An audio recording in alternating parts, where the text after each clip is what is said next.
Oke teman-teman investor, selamat datang. Hari ini kita bakal bedah tuntas salah satu saham yang lagi panas-panasnya, yaitu Koci. Anggap aja ini sesi mentoring kita, di mana kita coba lihat bareng-bareng, apakah di balik harganya yang terbang tinggi itu, ada bisnis yang benar-benar kokoh. Yuk kita mulai. Nah, ini dia pemicunya. Coba lihat angka ini. Dalam sebulan aja, saham Koci itu meroket lebih dari 84%. Gila kan?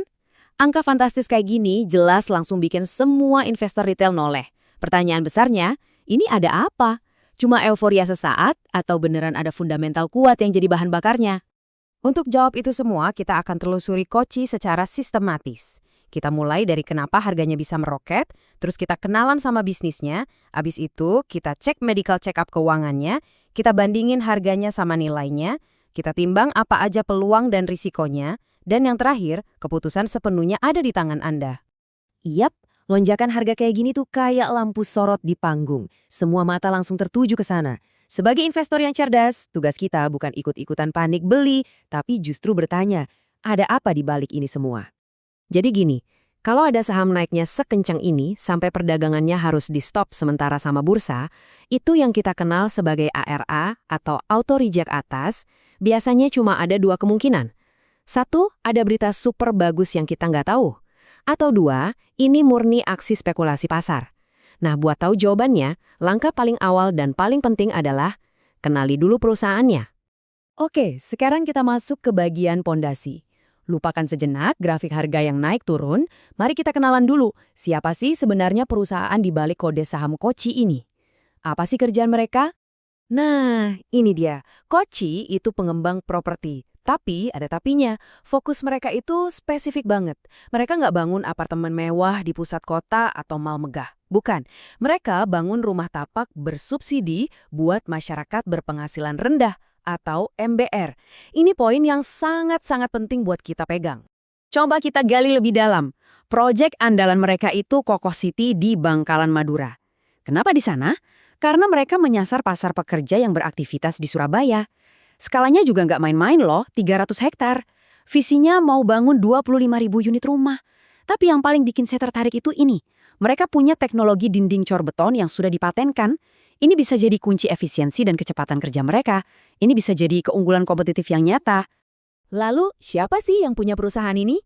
Nah, pengendali utamanya adalah PT Eksanusa Persada yang megang hampir separuh saham perusahaan. Kenapa ini penting? Karena pengendali inilah yang menentukan arah strategis perusahaan ke depannya. Jadi, kita tahu siapa nahkodanya. Oke, kita udah paham bisnisnya apa dan siapa di baliknya. Sekarang, waktunya kita intip rapornya. Cerita bisnis yang kedengarannya bagus tadi, apakah beneran tercermin di angka-angka? Apakah benar-benar menghasilkan cuan? Yuk kita bedah laporan keuangannya.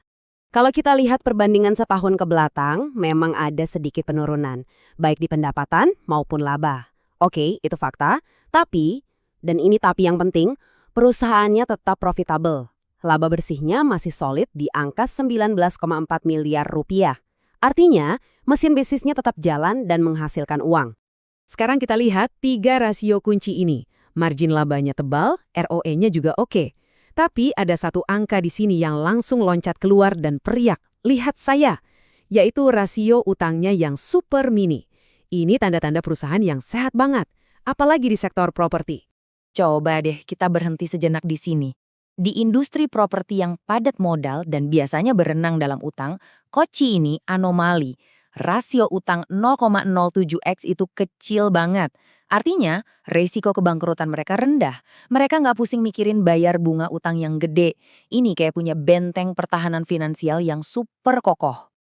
Oke, kita udah sepakat perusahaannya sehat, fundamentalnya bagus. Tapi sebagai investor, pertanyaan berikutnya adalah, dengan harganya yang sekarang udah meroket, apakah ini masih layak beli? Jangan-jangan udah kemahalan. Nah, saatnya kita bicara valuasi. Angka-angka di sini nggak bisa bohong. Lihat deh perbandingannya. Price to earnings ratio-nya Koci ada di 24 kali, sementara rata-rata perusahaan properti lain cuma 8 kali. Price to book ratio-nya 3,5 kali, sementara rata-rata sektor cuma 0,5 kali. Terjemahan sederhananya apa? Harga saham Koci saat ini dihargai jauh lebih premium dibandingkan teman-teman sebayanya. Dan inilah inti dilemanya. Di satu sisi, kita menemukan sebuah perusahaan dengan fundamental yang solid banget, untung tebel, dan hampir nggak punya utang. Tapi di sisi lain, pasar sepertinya juga udah tahu itu, dan sudah menawar harganya sampai ke level premium. Analisis investor yang hebat nggak berhenti cuma di dalam perusahaan. Sebagai mentor, saya selalu ingatkan, lihat juga keluar jendela. Ada angin pendorong apa yang bisa bikin bisnisnya terbang lebih tinggi? Sebaliknya, ada angin badai apa yang bisa menghambat lajunya? Peluangnya jelas banget. Pertama, ada dukungan penuh dari pemerintah lewat program rumah subsidi FLPP. Ini kan lapangan bermain ya, Koci. Kedua, kebutuhan rumah di Indonesia, apalagi untuk segmen MBR, itu masih sangat besar, kayak sumur tanpa dasar.